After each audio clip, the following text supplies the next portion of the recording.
오늘 우리에게 주신 하나님 말씀은 로마서 15장 1절, 2절입니다.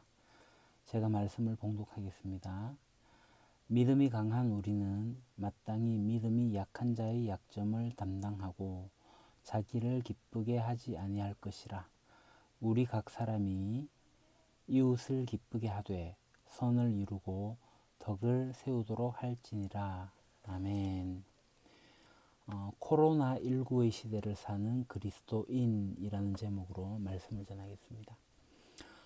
종교사회학자 로드니 스타크라는 분이 있습니다. 이분은 워싱턴 대학교 사회학 및 비교종교학 교수입니다.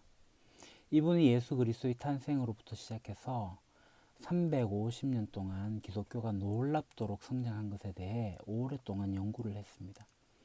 그것을 토대로 기독교의 발흥이라는 책을 썼습니다.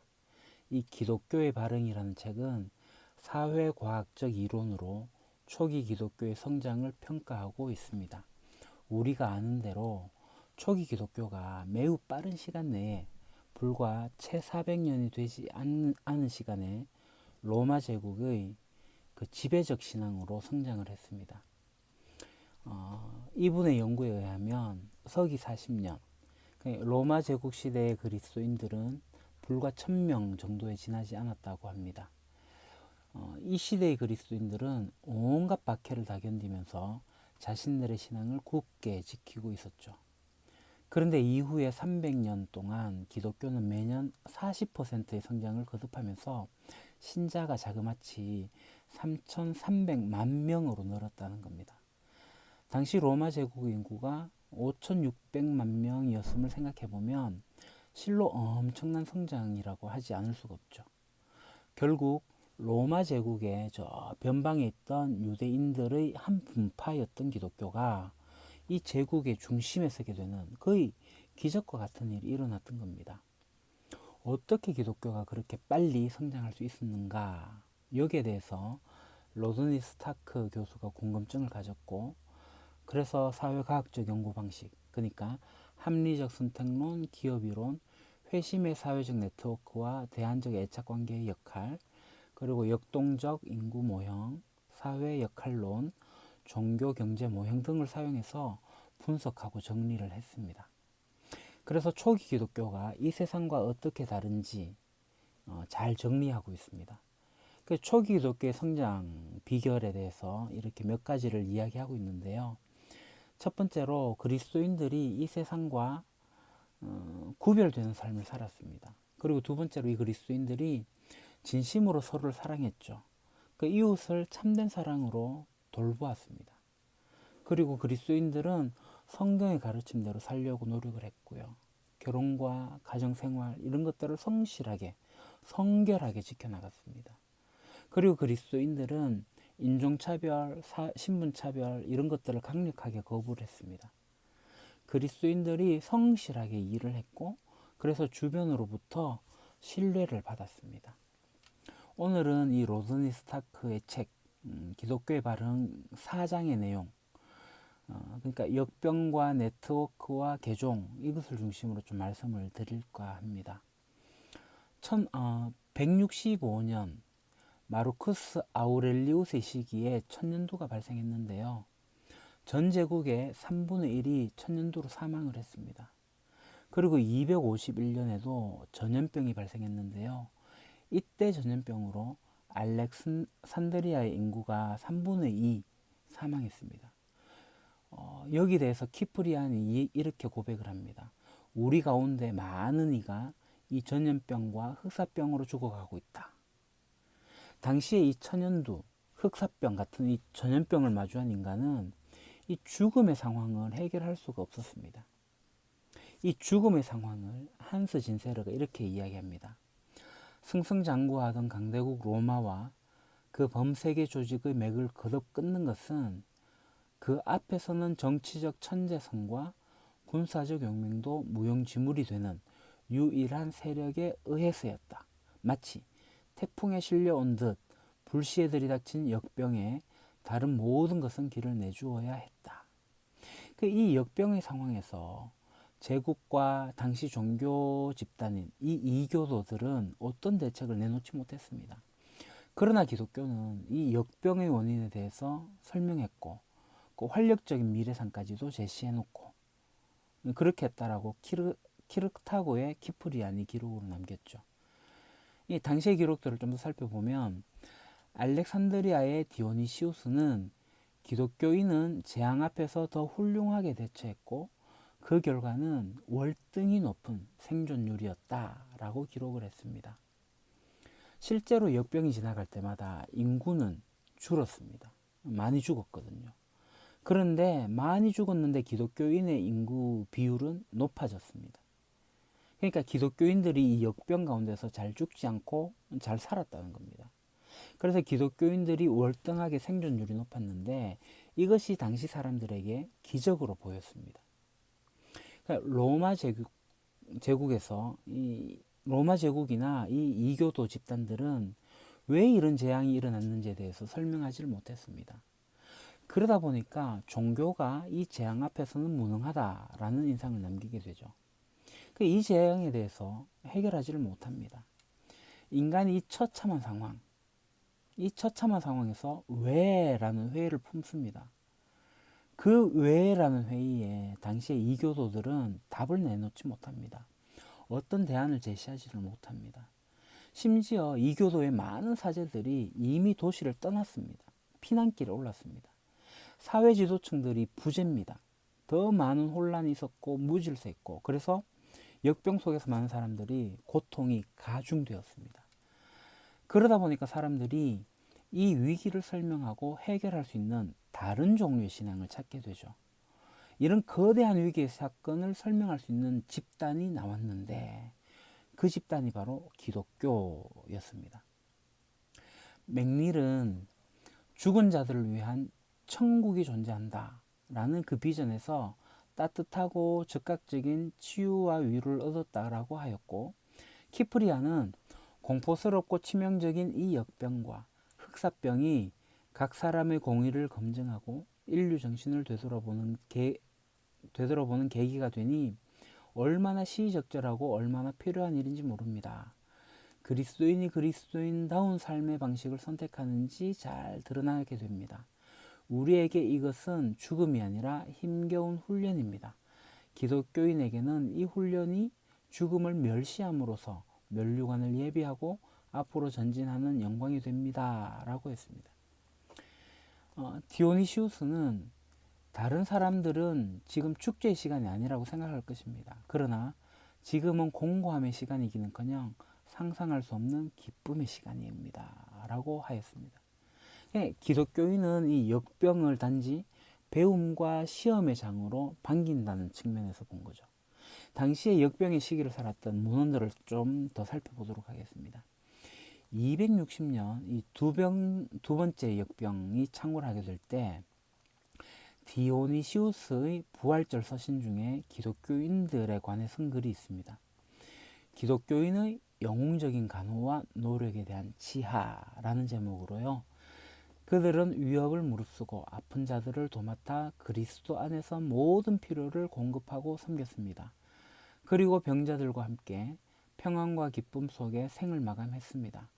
그들은 환자로부터 병이 옮자 그 아픔을 자신에게로 끌어와 기꺼이 고통을 감내했습니다. 많은 이들이 다른 이를 간호하고 치유하다가 사망을 자신에게로 옮겨와 대신 죽음을 맞이했습니다. 그리고 이교도에 대한 글도 있습니다. 이 이방인들은 질병이 발생하면 아픈 자를 내쫓고 가장 가까운 자로부터 도망쳤고 병자가 죽기도 전에 거리에 내다버리고 매장하지 않은 시신을 흙처럼 취급했다. 그들은 이렇게 함으로써 치명적인 질병의 확산과 전염을 피하고자 했으나 이내 아무리 몸부림쳐도 도망치기 어려움을 깨달았다. 이 이교도에 대한 다른 기록도 있습니다. 362년 갈라디아의 대사제에게 쓴 기독교인들을 기피했던 율리아누스 황제의 편지입니다.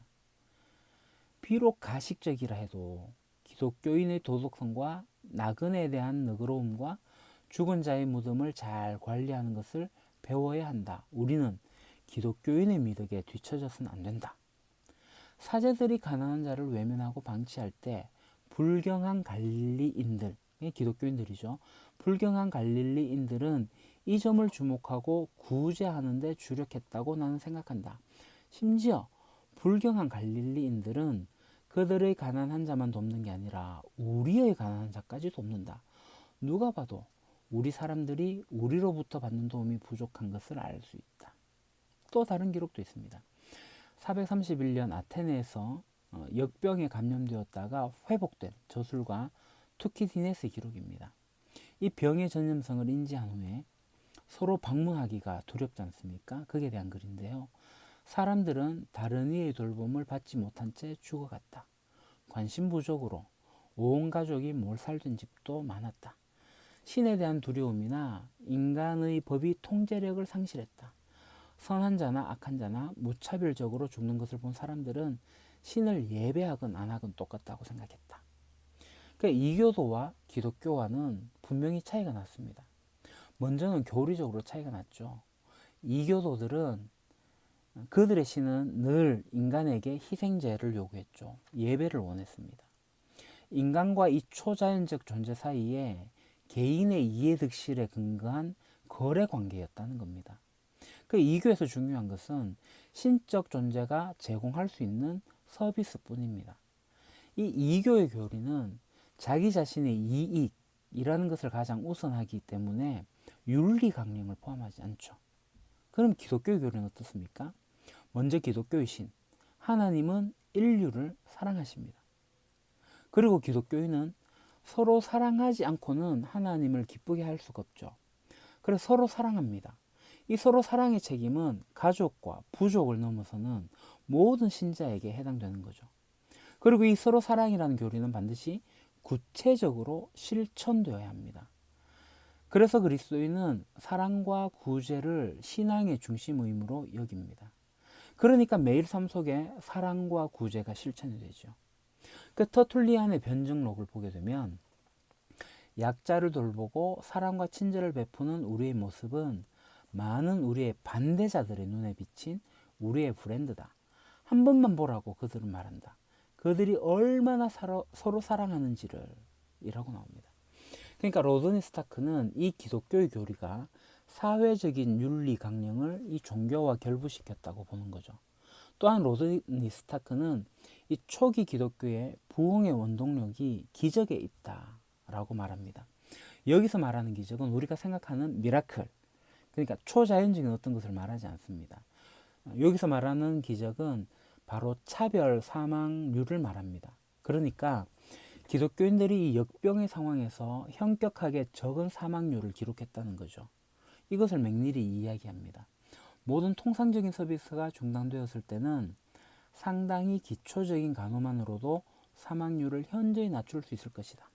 가령 물과 음식을 제공하는 것만으로도 일시적으로 쇠약해진 사람들이 비참하게 소멸하는 대신 스스로 건강을 되찾도록 도울 수 있다. 실제 기독교인의 그 간호가 이 역병에 의한 사망률에 미치는 영향의 기록이 있습니다. 기본 사망률이 어떠냐면 기독교인은 30%가 죽고 이교도가 10%가 죽어요. 기독교인들이 많이 죽었어요. 왜요? 고난이 있었고 박해가 있고 핍박이 있었기 때문에 그렇습니다. 그런데 역병이 생기고 나서 기독교인들이 모든 사람들을 돌보는 이상을 실천했습니다. 역병에 걸린 사람들을 돌보았습니다. 그랬더니 사람들이 회복되고 살아나기 시작한 겁니다. 그래서 이교도들 가운데 회심하는 사람들이 발생합니다. 이게 눈으로 보는 기적입니다. 실제로 기적이 있고 없고는 고대 사회에서 그 종교가 참이냐 거짓이냐 이것을 판단하는 기준이었는데요. 그래서 기독교인들의 이 차별적인 사망률, 그 눈에 보이는 신적 역사, 그것이 중대한 기적으로 보는 거죠. 월등히 우월한 기독교인들의 그 생존율이 있었습니다. 이 생존율을 가지고 면역을 가지게 되면 그래서 또 환자를 돌보는 그런 기독교의 무리들이 있었다는 겁니다. 이것은 말 그대로 강력한 포교가 가능하게 된 거죠. 죽어가는 자를 치유하고 그 기적을 일으키는 무리, 이 기독교인들. 그 로드니 스타크는 이렇게 기독교의 부흥의 원인을 바로 이 기적에서 찾습니다.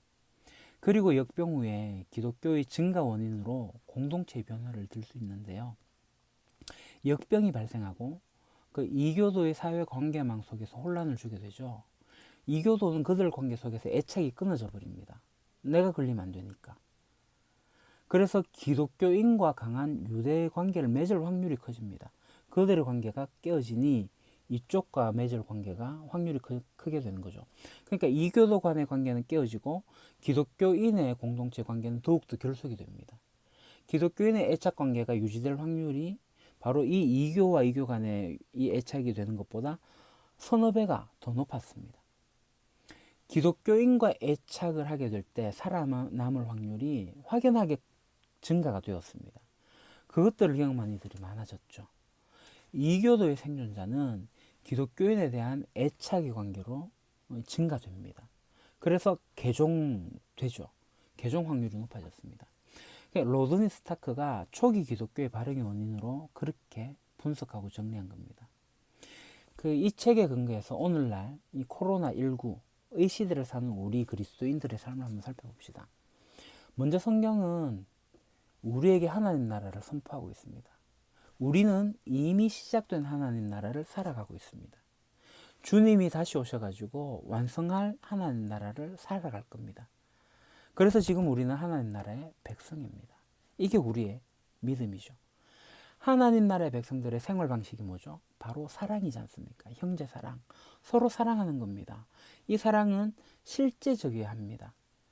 초기의 그리스도인들은 실제적인 섬김으로 사망률을 현격하게 낮췄고 그것이 눈에 보이는 기적이 되었고 새롭게 사회관계망을 형성하게 된 거죠. 매력적인 그리스도인이 된 겁니다. 기독교의 폭발적인 증가의 발판이 형성이 된 거죠. 지금 코로나19의 시기에 우리는 기억해야 할 것이 있습니다. 우리의 단순한 육체의 생명을 뛰어넘는 영적인 생명, 영원한 생명을 기억해야 됩니다. 그래서 우리 하나님께서 우리 인간을 사랑하시기 때문에 우리도 인간을 사랑해야 됩니다. 서로 사랑해야 됩니다. 그 사랑은 반드시 눈에 드러나는 희생이라는 방식으로 드러나야 됩니다. 그래서 우리가 이 희생적인 사랑을 해야 되죠. 그래서 오늘 본문 로마서 15장 1절 2절의 말씀을 좀 잘 기억하고 우리가 행동하면 좋겠습니다. 제가 본문을 다시 읽겠습니다. 믿음이 강한 우리는 마땅히 믿음이 약한 자의 약점을 담당하고 자기를 기쁘게 하지 아니할 것이라. 우리 각 사람이 이웃을 기쁘게 하되 선을 이루고 덕을 세우도록 할지니라. 1절의 내용은 명령이 아닙니다. 성도의 역할에 대한 내용이죠. 성도는 자신보다 신앙적으로 약한 자들의 약점에 대해서 부채의식을 가지고 책임감 있게 도와주어야 되고 그들을 포용해 줘야 됩니다. 여기서 연약한 자들은 원래 육체적으로 병약한 자들을 가리키는 것이긴 하지만 때때로 심리적으로 망설이거나 주저함을 의미하기도 합니다. 그래서 영의 연약함, 육의 연약함, 이 모든 것을 말합니다. 이렇게 약한 자들에게 약점이 있는데 그게 뭐냐면 주저하고 의심하는 겁니다. 지금 코로나 사태로 영육으로 연약한 자들이 있습니다. 주저하고 의심을 합니다. 이게 하나님께서 심판하신 게 아닌가라고 왜곡된 생각도 합니다. 그럴 때 믿음이 강한 우리가 해야 할 일이 있습니다. 바로 이 연약한 자들의 약점을 담당하는 겁니다. 믿음이 강한 사람은 약한 사람의 연약한 부분을 정죄하지 않고 오히려 그것을 해결할 수 있도록 책임감 있게 도와주고 그 어려움의 길을 가고 함께 짊어지는 거죠. 담당해야 된다는 겁니다. 이 담당하다는 말이 갈라디아서 6장 2절에 너희가 짐을 서로 지라. 그리고 누가복음 14장 27절에 십자가를 지고라는 것에 동일하게 사용이 됩니다. 이렇듯 강한 자가 약한 자의 약점을 짊어져야 하는데 그것은 철저한 자기 희생으로 감당해야 된다라는 것을 말합니다. 철저한 자기 희생 어떻게 해요? 사랑으로요. 그리스도의 사랑 안에서 행해야 되는 겁니다. 사랑은 뭐죠? 그리스도의 법을 성취하는 열쇠입니다. 믿음이 강한 자가 자기 이익을 위해서 힘쓰고 약한 자 앞에서 그들의 강함을 뽐낸다면 약한 자는 믿음에서 돌아서게 될 겁니다. 그러므로 바울은 자기가 모든 성도들의 기쁨을 위해서 자신의 유익을 구하지 않는다고 했습니다. 고린도전서 10장 33절에는 나와 같이 모든 일에 모든 사람을 기쁘게 하여 자신의 유익을 구하지 아니하고 많은 사람의 유익을 구하여 그들로 구원을 받게 하라고 했습니다. 우리 예수님도 자신의 유익을 구하지 않고 죄인들을 위해서 기꺼이 목숨을 버리심으로써 우리 죄값을 치르신 것과 같이 우리 성도 간에서 이런 사랑으로 공동체를 온전하게 이루어야 할 겁니다. 성도는요, 자기 자신만을 기쁘게 하지 않습니다. 모든 사람을 기쁘게 합니다. 2절에 이웃을 기쁘게 하라고 합니다. 이웃은 우리가 사랑해야 할 대상, 우리가 수용해야 할 대상입니다. 그리스도인은 될 수 있는 대로 상대를 수용하고 그를 호의적으로 대해야 합니다. 그렇다고 해서 단순히 남의 기분을 맞추라는 의미도 아니고 남이 원하는 바 맹목적으로 쫓으라는 것도 아닙니다. 이웃의 영적 각성에 유익이 되는 일이라면 자기 자신을 희생해서라도 그 필요를 채워주라는 의미입니다. 1절의 내용과 이어서 생각하면 믿음이 강한 자는 자신의 행위의 자유를 절제하고 약한 그리스도인들의 약점을 담당함으로써 그들로 하여금 구원에 이르는 믿음이 더욱 성장할 수 있도록 배려해 줘야 한다는 겁니다. 영적 부모는 영적 아이를 잘 돌봐줘야 됩니다. 영적 청년도 동생들을 잘 돌봐줘야 됩니다. 이러한 삶은 가능한 한 많은 사람을 주께로 인도하기 위하여 자기 자신의 모든 유익을 구하지 않고 그들에게 기쁨을 주었던 바울의 삶이기도 합니다. 이어서 이웃을 기쁘게 하고 난 다음에 선을 이루고 덕을 세우라고 하죠. 왜 이웃을 기쁘게 해야 됩니까?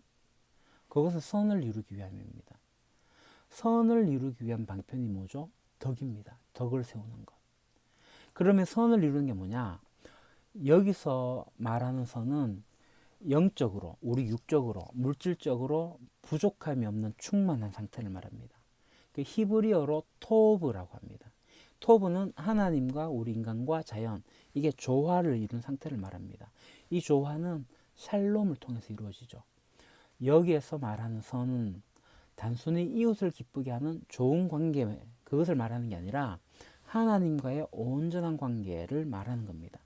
우리가 이웃을 기쁘게 해야 되는데 그것은 바로 그들이 우리를 통해서 하나님을 알 수 있고 우리를 통해서 하나님과의 관계를 맺을 수 있도록 하는 목적입니다. 그게 선입니다. 이 선을 우리가 어떻게 이룰 수 있죠?